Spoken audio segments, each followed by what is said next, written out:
Well, folks, I'm still in Mississippi this week. The temperatures this past week, they've been outrageous. Now, my bride, she's been keeping me up to date with the weather at home, and has not been very different there either. It's about that time of the year where the grass in my yard will start turning brown and crunchy.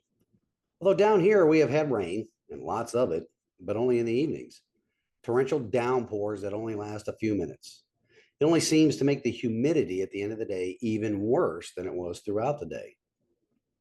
This past week, we've had a sort of a celebration at one of the locations where I'm doing my coaching. One of the members of the rig crew was recognized by leadership across the organization, including globally, for his performance and contribution to building an excellent safety culture with his fellow team members. It was a great example of leadership using the power base of reward power or recognition power. I often coach the leaders on location about how that power base it's often underutilized. Even the smallest of recognition for good performance can go a very long way. When you reward or recognize, publicly recognize among their peers good behaviors, well, you get more of that. Not only from the individual being recognized, but from the peer group as well. Just like not saying anything about poor behavior reinforces poor behavior. Now, speaking of poor behavior or small minded behavior, we once again have some of that going on in this election season right here in House District 12. Some more of my campaign signs are missing or been damaged. I always say it's a good thing that signs cannot vote, if you know what I mean. I may not have the same number of signs as my main opponent, but the more he spends on them, the better, if you know what I mean. Those signs, they will not walk into a voting booth and vote for him or vote for me. Why spend money on them? However, I do have enough signs that if you would like one in your yard, just send an email and I will make arrangements to get you one. I also have a reserve number of them to place at voting locations on election day. There will be more also placed strategically around the district in the coming weeks as soon as I return home from my current coaching engagement right here in Mississippi. For now, though, let's get the disclaimer out of the way. The following content is approved by Larry Linton for TN12, candidate for the GOP nomination for Tennessee House of Representatives, District 12. Larry Linton, Treasurer. Now, let's get on with this week's episode of the Liberty, Leadership, and Lies podcast, where I'll discuss what it means when you bring questions and concerns to leadership, be it at your work, an organization you're a member of, or to elected members of your government, what it means when they dodge and weave your questions. What do you think it means? So let's take a stand in the arena together again this week, folks, and get on with the show. Welcome to the Liberty, Leadership, and Lies podcast. On this show, we will discuss the assaults on our liberty by the very institution we the people created to secure our liberty. We will also compare and contrast the actions of people in leadership positions to the servant leadership that is needed to protect our God-given, constitutionally protected rights. Additionally, we will break down the many lies that elected and unelected officials in government and media spin every day in order to secure for themselves positions of power and influence that are antithetical to the system of government our founding fathers created and passed down to us. Your host on this program is Larry Linton, a 30-year veteran of the United States Navy who also runs his own leadership consulting company. He is also a candidate for the Republican Party's nomination to represent Tennessee's House District 12, which includes Gatlinburg, Pigeon Forge, Pittman Center, Weirs Valley, Seymour, and parts of Sevierville, and most of Sevier County. So here is your host, Larry Linton. Once again, good morning, folks. Let's get into the question that I posed in the introduction segment of this week's episode. What do you think it means when leadership in any organization that you are a part of, what does it mean when those people that are in those leadership positions, they ignore your questions and concerns? Also, the way they ignore those same questions and concerns is something to be considered as well. Do they just brush them off and never address them directly? Or do they, like the national mainstream media and government spokespeople that are paid by your tax dollars, try and spin those very same questions into a lie, trying to convince you that what you see, read, or hear is not actually what you see, read, or hear? Like the recent spin the commies and their enablers and sycophants are telling us that we are all victims of something they are calling cheap fakes at the national level, or how choice lanes are not really toll roads here at the state level. Or how about the spin that giving Ford Motor Company a huge sum of taxpayer money, initially nearly $1 billion, but has grown to more than that now, how giving a multi-billion-dollar company taxpayer money, how it will be good for the state of Tennessee, only to see that same auto manufacturer scale back electric vehicle operations at the plant our state government saw fit to gamble the citizens' money on. Another spin our governments have used includes school voucher schemes being sold as education freedom, not only here in the state of Tennessee, but all across the nation. Or how about when you are informed to call somebody back at a certain time, at a certain day, and your call always gets sent to voicemail? This is only after the person who answered the call initially informs you, hey, I got your cell phone number here on the caller ID, and will inform the person you are trying to contact that you had called. We'll get into that specific instance in the next segment. But continuing on, maybe it's like a candidate running for office will tell you, quote unquote, I'll champion policies that empower our entrepreneurs and small businesses to thrive. Yet, this person will have voted to impose fees on the smallest of businesses here in Sevier County, the local residents who rent out a tiny house or a cabin to generate income for themselves and their families. This individual, this candidate, will also serve in a government position that is very unresponsive to any questions that surround the makeup of and the accounting practices of a brand new level of government bureaucracy created to take the residents' money in the form of fees. Or how about when that same candidate for state office informs voters that, quote, quality education is necessary for the success of our children? I'll push for initiatives that improve our education system and prepare students for the future, unquote. What he doesn't inform voters about is that he was in a position to do that for more than 20 years, and yet he and his comrades on the county commission sat idly by while the county's Board of Education, mind you, the county commission can impact the Board of Education's budget. Each of the county commissioners all sat idly by while the Sevier County Board of Education purchased the sexualizing, corrosive, and divisive curriculums that are at the heart of the mental illness plague of government schools all across the nation. Well, I guess that answers the question of whether or not that candidate will push for initiatives that improve the government-controlled education system, don't you think? What future exactly did he help the students in Sevier County schools prepare for? One in which they are taught to hate this country's founding?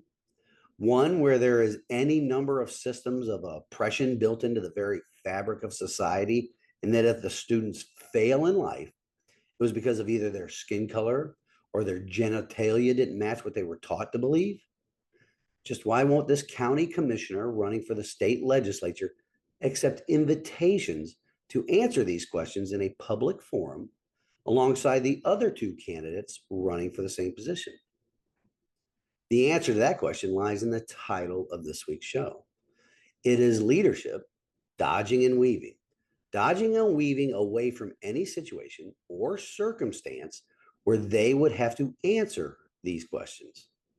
Much like the same county commissioner on his campaign social media pages stated, quote, fiscal responsibility is a must.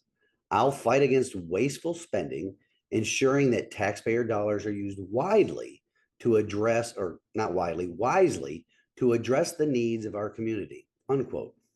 Needs of the community, right? Just which communities' needs have been addressed here in Sevier County? The residents that have to deal with the terrible roads and even worse traffic conditions, despite the county bringing in $371 million in revenue for fiscal year 2023. The expenditures for that year came out to be about $307 million. Do you think we could solve a lot of our water and infrastructure woes with the $64 million of surplus? Do you think the county could have funded their short-term rental safety inspection program without resorting to attaching fees that disproportionately affect the residents versus the out-of-state owners of those same short-term rental properties? Of course they could. So, just where is the fiscal responsibility in this situation? Or is it the same fiscal responsibility that is exercised by the communist and establishment Republicans?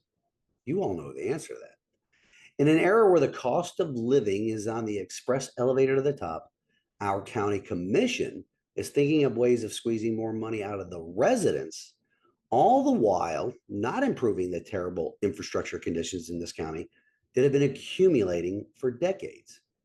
Decades, by the way, in which a certain candidate has been sitting on the county commission and is now asking for your vote to send him to Nashville to work in the General Assembly and do the very same things to the entire state.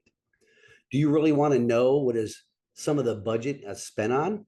Well, $228 million on some of that quality education we mentioned earlier, as compared to $15 million for the roads. If you want to know the measure of a man, or men in this case, find out where they spend most of their time, energy, and money on. This situation is a bit different because they are spending the taxpayers' money.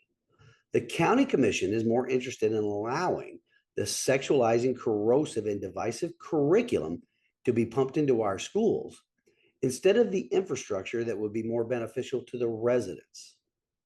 Now, there are some that would argue that it is the Sevier County Board of Education that is making these purchases. And that's completely true. But the county commission directly impacts the budget of the Board of Education. They control some of the purse strings, which would give them great sway over the decisions of the board. Yet, what have they done with their ability to affect the board's decision on curriculum purchases? They sat idly by, despite knowing the concerns parents in Sevier County have had with those very same purchases. Maybe the other candidate for state representative believes it is pushing for initiatives to improve our education system here. The problem is, those are initiatives that the National Education Association and other communist style unions say will improve the education system in our country, state, and nation. Will this candidate participate in a public forum along with the other two candidates to defend his position on that, though? Of course not. He dodges and he weaves his way around taking public responsibility for his actions on the county commission for 20 plus years now, hoping that name recognition and the behind the scenes push, oh, and don't forget cheating by the rest of the establishment good old boys, that will get him across the finish line in the upcoming August primary. Another one of his statements is a classic one used by many members of the establishment. It is this, quote, "Government transparency is vital. I'll work towards open and accountable governance, ensuring that your voice is heard in the decision-making process," unquote. Now, if you are like me and have submitted an open records request for any number of items, you would find out just how transparent the government is. We discussed this a bit in last week's episode. The processes put into place by government make it extremely hard for the citizens to seek and obtain transparency. Often it comes with an added expense. Just how transparent is a government that charges its citizens to get copies of official records created by that same government? During my scraps with the Board of Education, I had submitted an open records request wanting to review all the communications regarding the purchases of certain curricula and communications with a company that had purchase agreements with the Sevier County Board of Education. After they had gathered the information, they wanted to charge me a large sum of money just to get copies of the records responsive to my request. Or they said I could take a few hours out of my day to drive down to their building. That means I would have to suffer through the terrible traffic problems so that those traffic problems we can lay right at the feet of our local government, by the way. And upon arriving, review the documents. Well, that's what I did, of course. That is just one of the myriad ways our government ensures that conducting oversight of their activities costs the citizens either time or money.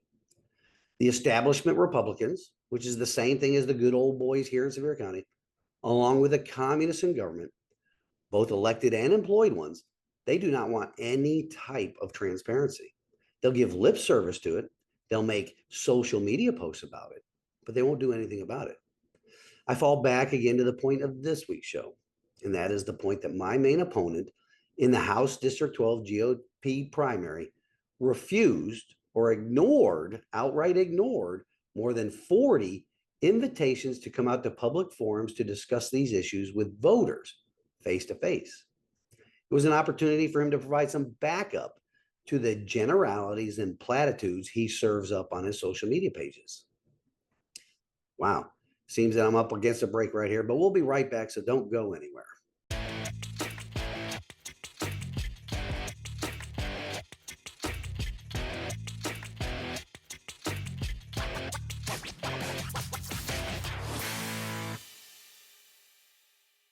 All right, folks, we're back.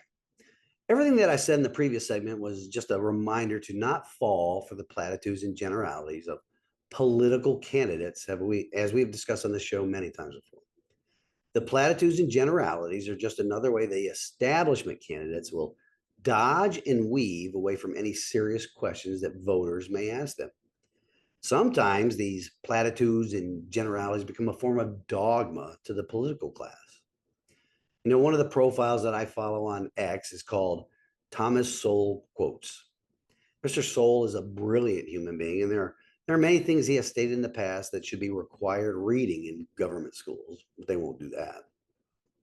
Anyway, this post, as it relates to dogma, he had this to say, quote, "The scariest thing about politics today is not any particular policy or leaders, but the utter gullibility with which the public accepts notions for which there is not a speck of evidence, such as the benefits of diversity, the dangers of overpopulation, and innumerable other fashionable dogmas," unquote. You will always get something in a similar vein from nearly every individual in the establishment or in the good old boy network. Phrases such as genuine desire to help people. And this will come after applauding Ronald Reagan's famous phrase about the most dangerous words in the English language are, quote, "I'm from the government and I'm here to help." Or stating that I'll be a strong advocate for policies that foster growth, job creation, and prosperity right here in District 12, unquote, after his 20 plus years of service on the county commission has given us an example of what unrestrained and unplanned for growth will do to a community, all to line the pockets of certain people, but to the detriment of the community. The dogma of I'll do different and better than my 20 plus year record should be all the information the people in this district need to make the correct choice in this upcoming primary. And since there are 3 candidates running, the only choice is anybody but the establishment good old boy candidate. The establishment candidate is often a person that will be considered the quote unquote polite candidate. That is often because they only use those words or phrases that are the platitudes and generalities that do not accurately portray the person themselves. Now, that brings to mind a short video clip that I watched the other day. It was put together by an organization called the Foundation for Economic Education, or FEE. I'm a subscriber to the newsletter that is often filled with some great material that everybody should read. Anyway, in a recent newsletter, I saw they had mentioned something about why everybody should learn that politeness shouldn't be our primary way of evaluating politicians, but far too often it is. The Republican Party, or more appropriately, the establishment wing of the Republican Party, has generally put up the polite candidate on the national stage, as well as the state and local stages, in the hopes of enticing voters to side with the quote unquote nice person. Well, let me ask you this. How's that worked out for us so far? On the national level, we got George W. Bush with his compassionate conservatism. Don't get me wrong, he was the lesser of 2 evils as compared to green energy rules for thee and not for me, Al Gore. But W's government spending and expansion of government control was anything but conservative. Then we got Mitt Romney as a candidate to run up against the commie messiah, Barack Obama. Oh, and in between, we had the self-styled maverick, John McCain. Both of those candidates were disasters. Both of them were not conservative in the least. Now, Donald J. Trump, he was and is the complete opposite of the polite candidate. He actually fought hard against the commies instead of working to compromise, which in the end always erodes the people's liberty. President Trump was wrong on a few things, mainly because he surrounded himself with people that did not have the country's best interests at heart, especially when it came to the scamdemic. But he was definitely not the polite candidate. Here in Tennessee, we ended up with Bill Lee, a polite guy, but who governs mostly like a commie would govern. Here at the local level, we have, well, you know what we have, a candidate that has refused to publicly debate and fills his social media posts with polite platitudes and generalities. Anyway, I checked out the video. Not only is it funny, it is spot on. It's the truth. That is why I would like to share it with you all. I want to give credit where credit is due, though. This short clip, it was put together by the Foundation for Economic Education. If you would like to find out more about them, be sure to sign up for their newsletter and check out their social media links. I will include that in the description of this week's show on Spotify, Rumble, and YouTube. With that being said, give the short 2-minute or so clip a watch. I'll come back on the other side and we'll talk more about the way the state Republican Party has been dodging and weaving me for the past week. So here's the video.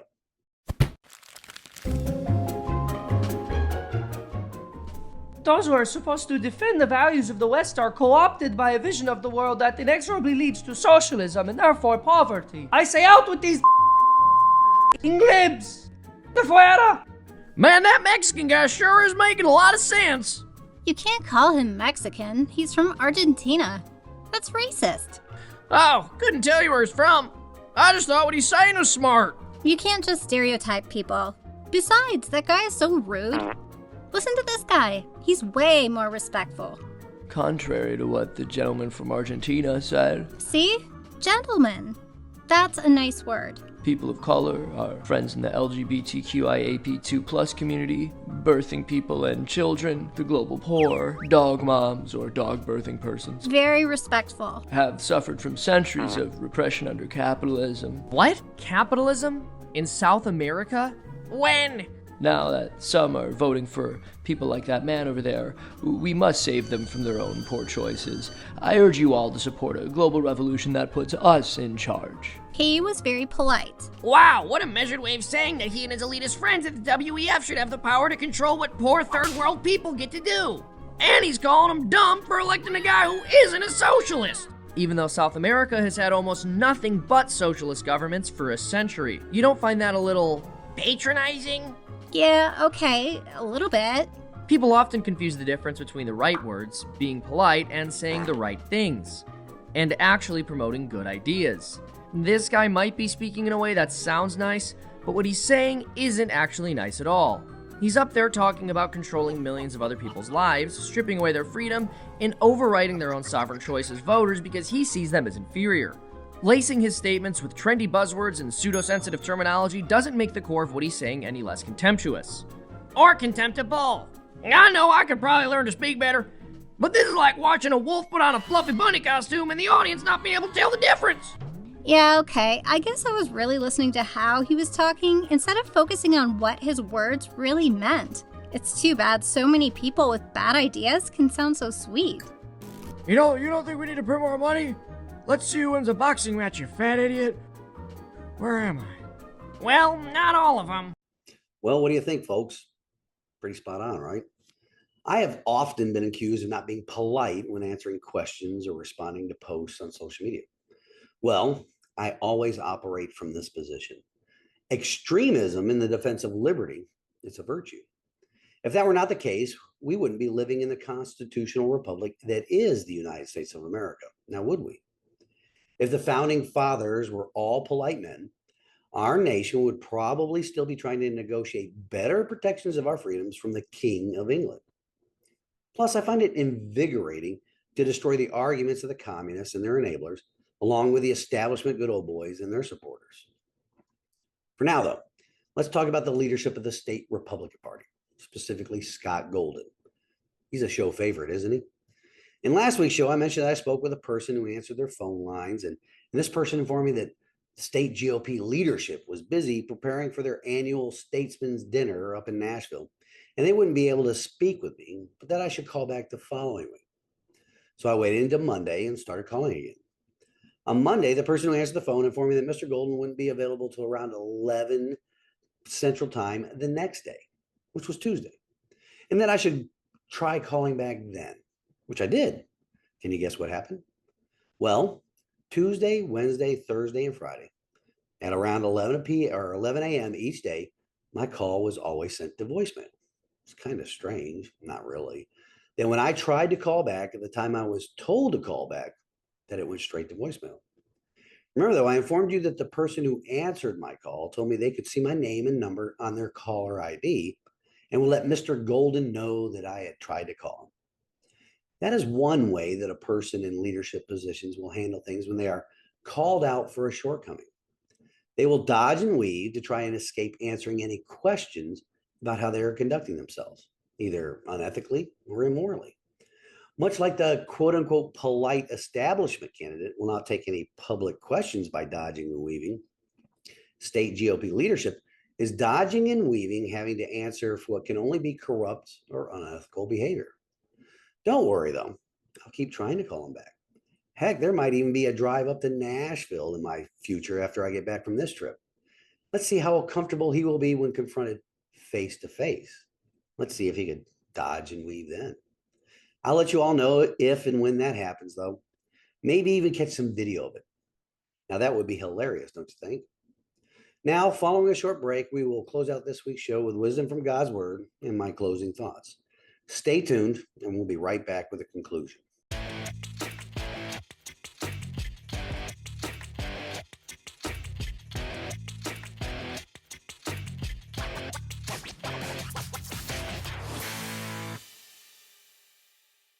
Before we close, folks, I want to thank you once again to not only the regular loyal listeners or followers of the show, but to the new audience members as well that have joined the program since this campaign season started.